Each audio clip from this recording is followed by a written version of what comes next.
This video you're about to watch is gonna give you an exposure to the world of business, companies, and food invention. This would be an eye-opening discoveries about the downturns that occur with business deals and transfer of ownership.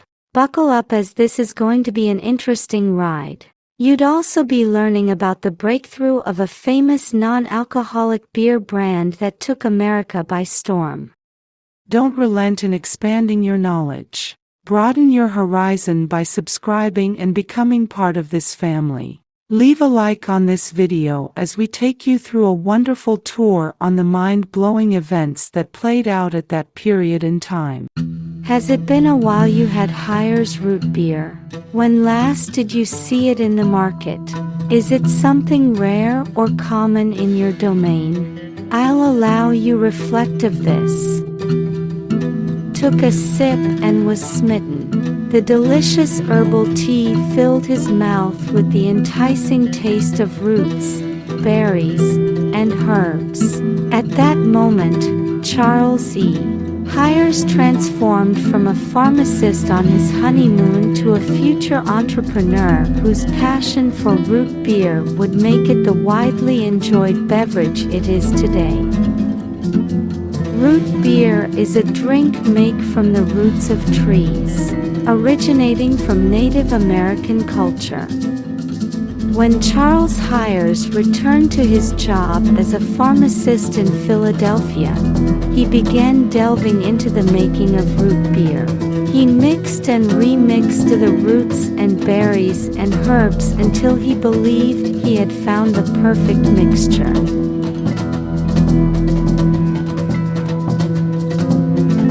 He began selling this extract as Hires root tea in his own pharmacy. In 1876, Charles Hires took his extract to the U.S. Centennial Exhibition in Philadelphia. It was here that Hires root beer was first introduced to the world. To produce root beer, Hires first had to make his extract. To create his extract, he would boil the ingredients, roots, barks, herbs and berries. While Hires' recipe is not public, he likely boiled birch bark, licorice, ginger, sarsaparilla, wintergreen and juniper berries. Nevertheless, after boiling the ingredients for a prescribed period of time, the actual roots and herbs are removed and all that is left is the extract. Rather than selling bottles of root beer, Hires started out by selling root beer kits. These kits were designed so that people could make their own root beer by mixing the extract with the water, sugar and yeast, as described above. The cost was 5 cents for 5 gallons. However, Hires eventually came to the realization that it would be easier to sell his root beer if it did not need to be mixed and brewed. So Hires developed soda fountain syrup, a liquid concentrate, and eventually bottled root beer. To mix root beer from extract, one would put sugar into a bottle, followed by yeast. The bottle would then be shaken to mix the yeast into the sugar. Then the extract would be added, followed by water. After the water was added, the bottle would be rapidly inverted to properly mix the ingredients. Hires root beer is frequently celebrated as the original root beer and one of the first soft drinks to be introduced in America. But how did Hires root beer gain so much renown? One needs only to look at Charles Hires' own philosophy about business to understand why the brand took off. Charles Hires was a strong believer in advertising, and is famously quoted as saying doing business without advertising is like winking at a girl in the dark. You know what you are doing, but nobody else does. And Charles Hires took this motto to heart. He heavily advertised his product, adapting to the changing times. From Victorian trading cards to ads celebrating the healthfulness of Hires root beer, it is safe to say that Hires was one of the most heavily advertised brands of its time. The Victorian trading cards that Charles Hires and other businessmen of his time used were very successful. They were frequently made by wonderful artists, and had wonderful pictures that appealed to the masses. The back of these cards contained additional information on the product. Many households collected these trading cards as a pastime. This meant that they frequently received, kept, read, and looked at the ads. Hires Root Beer published many such cards. As far away as Hawaii, the Hires Company produced trading cards featuring healthy, rosy-cheeked children consuming frothy mugs of root beer with information about health benefits and the company's commitment to pure, natural ingredients on the reverse. The company placed the Hires Root Beer logo on booklets for children, trays, pocket mirrors, lamps, mugs, and other novelties. The story of how Charles E. Hires invented root beer became a feature in the company's ads. Like the popular Rags to Riches stories by Horatio Alger Jr. and in the same era, the ads portrayed Hires as a small-town boy who built an empire through his own ingenuity and determination, while maintaining his commitment to an authentic, honest product. Charles Hires' product was meant to appeal to consumers even through its very name. Hires originally referred to his product as root tea. However, Reverend Dr. Russell Conwell, the founder of Temple University, had approached Hires about marketing his product as an alternative to beer for the hard-drinking Pennsylvania miners as the temperance movement gathered steam in the latter part of the 19th century. Realizing the popularity of beer, Hires chose to change the name of his product before the U.S. Centennial Exhibition in 1876. This move made Hires Root Beer even more visible. In 1919, Prohibition was introduced in the United States. No longer were people allowed to consume alcoholic beverages, including beer. During this period, Hires Root Beer was uniquely positioned to sell. Its name made it appealing to those who had enjoyed beer prior to Prohibition, and its claim of being the great health drink kept it from being targeted by those associated with the temperance movement.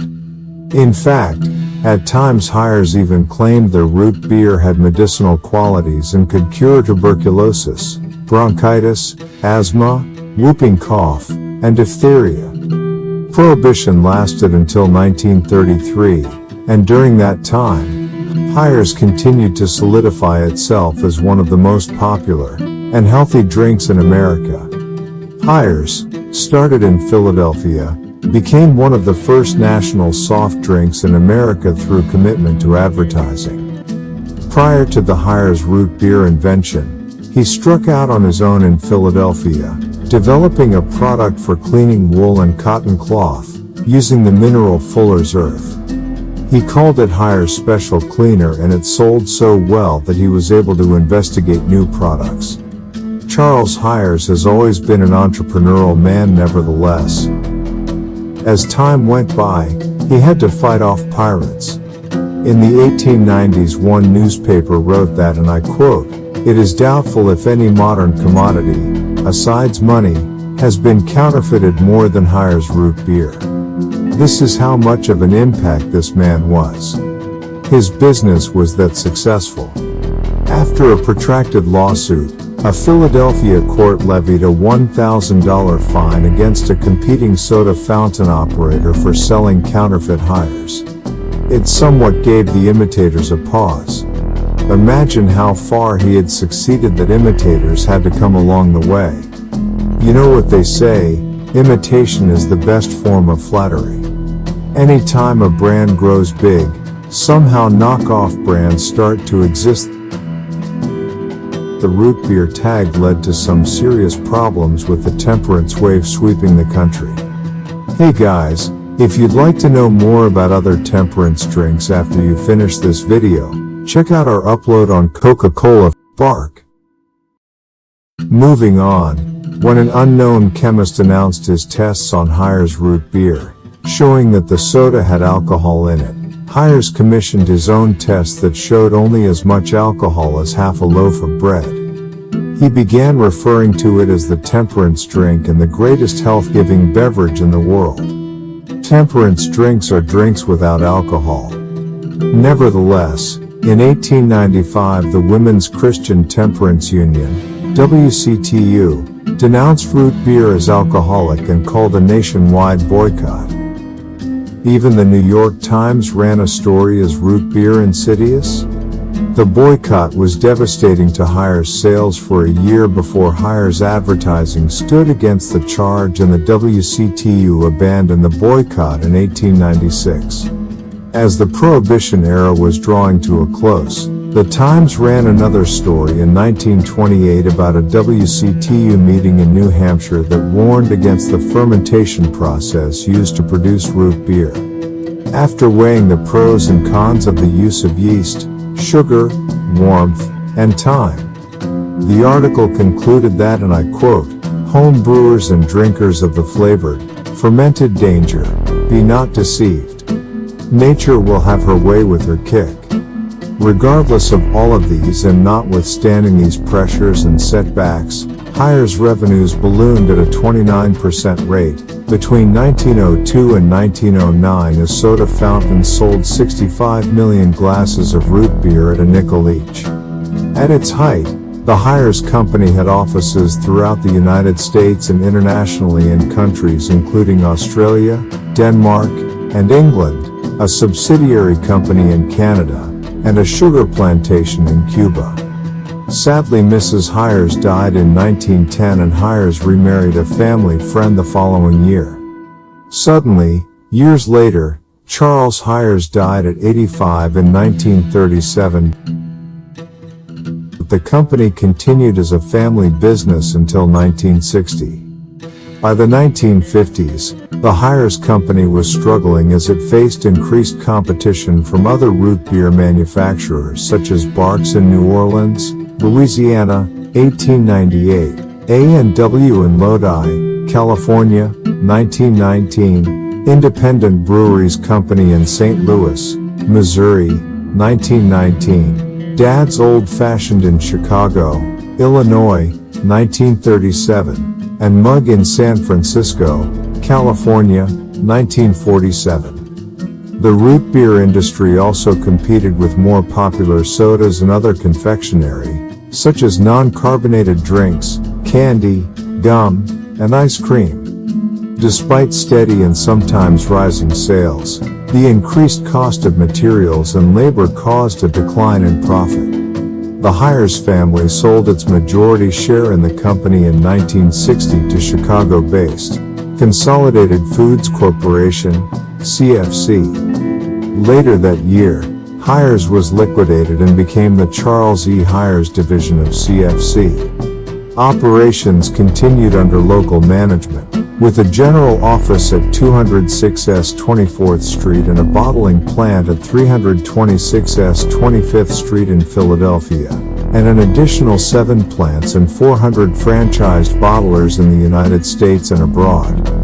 In 1962, Crush International Limited purchased CFC's Hires division and moved its headquarters to Evanston, Illinois. After several more sales of the brand, in 1989 the Hires brand was acquired by Cadbury Schweppes. In 2008, the beverage portion of Cadbury Schweppes separated to form the Dr. Pepper Snapple Group, located in Plano, Texas, the current owner of the Hires brand. By this time, the Dr. Pepper Snapple Group had phased out Hires root beer to focus on promoting only one root beer, the more popular A&W brand. By 2016, Hires root beer was still listed on the Dr. Pepper Snapple Group website as a current product, but it had become rare and difficult to find except online. Hires root beer, once a staple in American households, has been discontinued in its traditional bottled and canned forms. Despite its rich history spanning over a century, the iconic beverage fell victim to a series of mergers, acquisitions, and changing market trends, ultimately leading to its gradual disappearance from store shelves. Today, not many still get to consume this brand. In fact, in some places, only its syrup extract form may be available in soda fountains. We have come to the end of an interesting, intense, and may I say groundbreaking and inspirational story with a sad ending. From what we watched, occurrences like that are not rare in the business world. They can happen to businesses due to mergers, acquisitions, and change of ownership. So guys, what did this teach you? Let us know in the comments. Hopefully we would see you in more and more of our uploads. Don't forget to check out our videos about temperance drinks like Coca-Cola, Barks Bite, Frizzy Water, and many other notable events in history. Please, share this video, leave a like and subscribe to see more from us. Catch you soon. Bye.